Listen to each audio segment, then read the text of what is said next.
Ниет.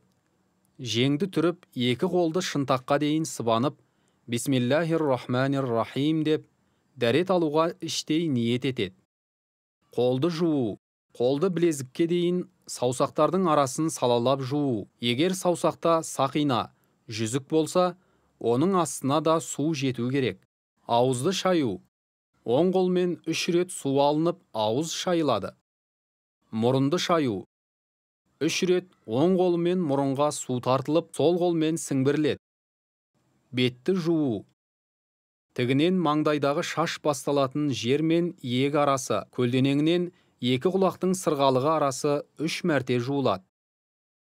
Оң қолды жуу. Оң қол шынтақпен қосыла 3 рет жуылады. Сол қолды жуу. Сол қол шынтақпен қосыла 3 рет жуылады. Басқа мәсіх тарту.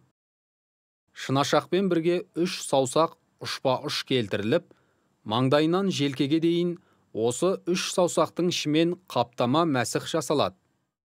Құлаққа мәсіх тарту. Сұқ саусақпен құлақтың ішіне, бас бармақпен құлақтың сыртына мәсіх тартылады. Мойынға мәсіх тарту. Екі қолдың сыртымен мойынға мәсіх тартылады. Аяқты жуу.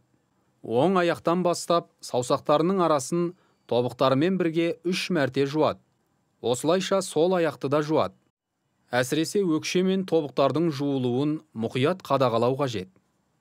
Қолды қайта шайып, дәретін тамамдайды.